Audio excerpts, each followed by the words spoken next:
1, 2, 3, come on.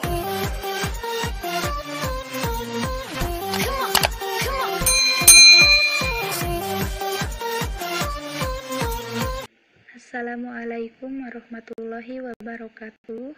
Nama saya Ani Yulian. Di sini saya akan menjelaskan seputar interaksi manusia dan komputer. Apa sih interaksi manusia dan komputer itu?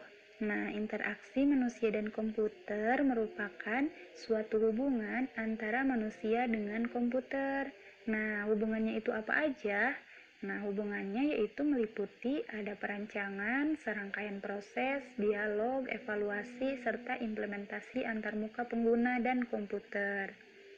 Nah, dari definisi tersebut, kita jadi tahu bahwa pada dasarnya IMK terbentuk dari 3 objek utama, yaitu yang pertama ada manusia, yang kedua ada komputer, dan yang ketiga interaksi. Lalu tujuan IMK itu apa sih? Nah, tujuannya itu IMK untuk memudahkan manusia dalam pengoperasian komputer. Misalnya nih, pada komputer kan ada suatu sistem. Nah, sistem itu harus memenuhi prinsip-prinsip dasar IMK supaya nantinya bisa memudahkan manusia dalam mengoperasikan komputer tersebut. Nah, jadi berbicara prinsip-prinsip dasar IMK itu apa aja? Ada 15. Yang pertama ada tes compatibility. Compatibility itu kan artinya menyesuaikan. Jadi, si aplikasi itu harus menyesuaikan tesnya atau tugasnya si pengguna gitu. Jadi, di sini saya akan memberikan satu contoh aplikasi yang mengenai si tes compatibility ini, yaitu aplikasi kalkulator. Kenapa kalkulator? Nah, itu kan fungsinya untuk mempermudah menyelesaikan tugas pengguna dalam perhitungan aritmatika. Nah, seperti itu penjelasan dari tes compatibility salah satunya ya. Terus yang kedua ada product compatibility.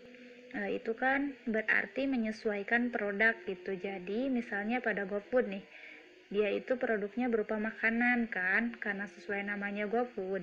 Jadi diberikan di dalam aplikasi GoFood itu seputar makanan tentunya, dan pastinya itu pasti banget seputar makanan. Nah, jadi itu penjelasan dari product compatibility. Yang ketiga ada workflow compatibility. Ya, berarti menyesuaikan alur penyelesaian gitu. Jadi dia punya alur penyelesaian yang mudah. Nih contohnya ya. Ketika kita belanja online, itu alur penyelesaiannya kan lebih mudah dibandingkan ketika kita belanja offline gitu. Nah, misalnya ketika kita belanja di Shopee, Tokopedia, Blibli, ataupun yang lainnya, tentunya lebih praktis dan mudah jika dibandingkan pergi ngantri ke pasar gitu. Nah, lalu ada yang keempat, yaitu user compatibility. Maksudnya apa sih user compatibility itu? Itu maksudnya menyesuaikan si pengguna, salah satunya di karakteristiknya si pengguna. Misalnya ketika kita mengetikkan itu kan kadang kita suka typo nih. Jadi sebuah aplikasi itu harus menyesuaikan si pengguna yang suka tipe ini dikasih suatu solusi kayak autocorrect gitu loh. Nah, seperti itu yang dinamakan dengan user compatibility. Kemudian ada yang kelima, yaitu ease of learning and ease of use. Maksudnya itu apa sih? Nah, maksudnya mudah untuk dipahami dan mudah untuk dipakai. Jadi ya ketika kita udah paham sama suatu aplikasi, pasti kita menggunakannya kan. Salah satunya yaitu contohnya di bagian icon ya. Di sini kita kasih contoh di aplikasi WhatsApp. Nah, pada tanda panah ke kiri, tentunya kita tahu kan bahwa panah ke kiri itu artinya sudah pasti itu artinya back.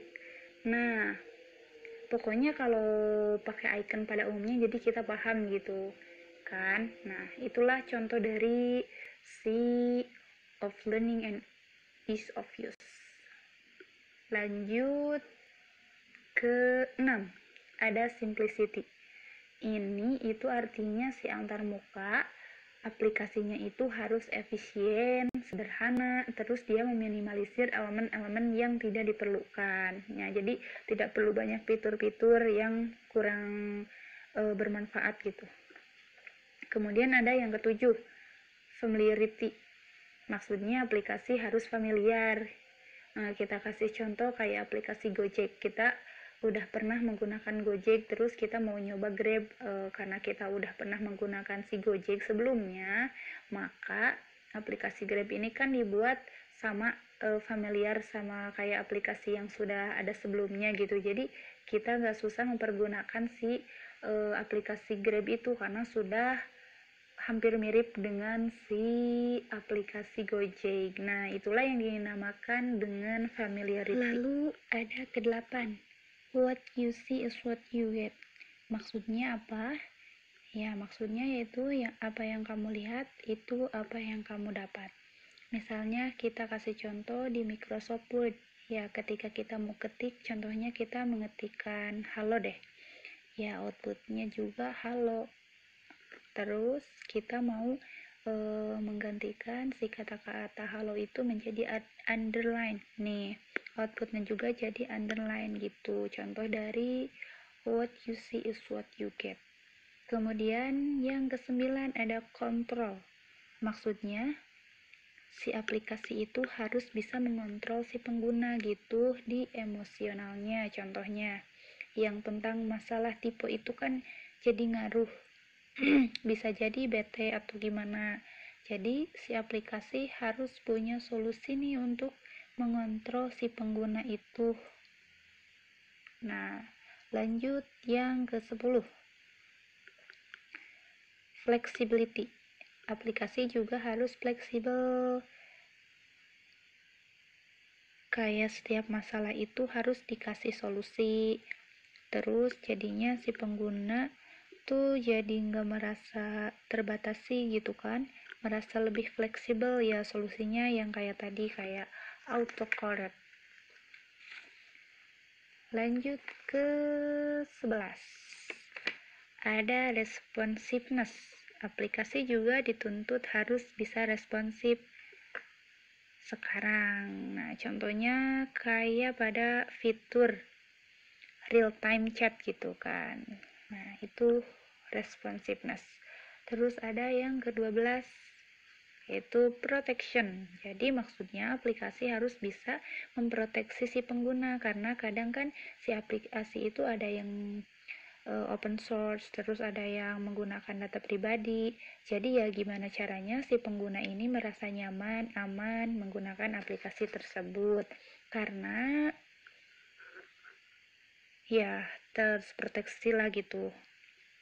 Terus yang ke-13 ada robustness. Maksudnya aplikasi harus punya error handling yang sopan dengan kata-katanya. Nih ada contohnya, misalnya pada Gojek bisa dilihat pada inbox yang kosong dikasih gambar user friendly dan kata-katanya juga termasuk sopan kayak gitu. Terus yang ke-14 ada direct manipulation.